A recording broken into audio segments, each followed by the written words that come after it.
Welcome to Appu lunch box series. ಮಕ್ಕಳು ಸಾಮಾನ್ಯವಾಗಿ ತರಕಾರಿಗಳು ತಿನ್ನಬೇಕು ಅಂದರೆ ಅಂತಾರೆ. ಹಾಗಾಗಿ ನಾನಿವತ್ತು ಅವನಿಗೆ ಸಿಂಪಲ್ಲಾಗಿ ಹೆಸರುಬೇಳೆ ಬೀಟ್ರೋಟ್ ದೋಸೆನ ಮಾಡಿಕೊಡ್ತಾ ಇದ್ದೀನಿ. ಇದಕ್ಕೆ ನೀವು ಬೀಟ್ರೋಟ್ ಮಾತ್ರನೇ ಅಲ್ಲ, ಯಾವ ತರಕಾರಿ ಬೇಕಾದ್ರೂ ನೀವು ತುರಿದ್ಬಿಟ್ಟು ಹಾಕ್ಕೊಡ್ಬೋದು.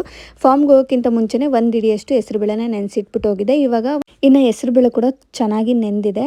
ಒಂದು ಜಾರ್ಗೆ ಇವಾಗ ಹೆಸರುಬೇಳೆನ ಹಾಕ್ಕೊಂಡು ಅದಕ್ಕೆ ಎರಡು ಹಸಿಮೆಣ್ಸಿನ್ಕಾಯಿನ ಹಾಕ್ಕೊಂಡು ಒಂದೇ ಒಂದು ಇಂಚಷ್ಟು ಶುಂಠಿನ ಹಾಕಿ ಚೆನ್ನಾಗಿ ಅದನ್ನು ದೋಸೆ ಕನ್ಸಿಸ್ಟೆನ್ಸಿಯಲ್ಲಿ ರುಬ್ಬಿಟ್ಟು ಒಂದು ಬೌಲ್ಗೆ ಹಾಕೊಳ್ಳಿ. ಅದಕ್ಕೆ ಇವಾಗ ತುರಿದಿಟ್ಟಿರುವಂಥ ಕ್ಯಾರೆಟ್ ಮತ್ತು ಬೀಟ್ರೋಟ್ನ ಜಾಸ್ತಿ ಹಾಕಿದ್ದೀನಿ. ಅದಕ್ಕೆ ಮಸಾಲ ಬಂದು ಗರಂ ಮಸಾಲ, ಪೆಪ್ಪರ್, ಹಾಗೆ ಸ್ವಲ್ಪ ರುಚಿಗೆ ತಕ್ಕಷ್ಟು ಉಪ್ಪನ್ನು ಹಾಕಿ ಚೆನ್ನಾಗಿ ಮಿಕ್ಸ್ ಮಾಡಿ ಒಂದು 10 ನಿಮಿಷ ಸೈಡಿಗೆ ಎತ್ತಿಕ್ಬಿಡಿ. ಅದ್ರ ಜೊತೆಗೇ ನಾನು ಸ್ವೀಟ್ ಕಾರ್ನು ಕೂಡ ಸ್ವಲ್ಪ ಬೇಯಿಸ್ಕೊಳ್ಳೋದಕ್ಕೆ ಇಟ್ಟಿದ್ದೀನಿ.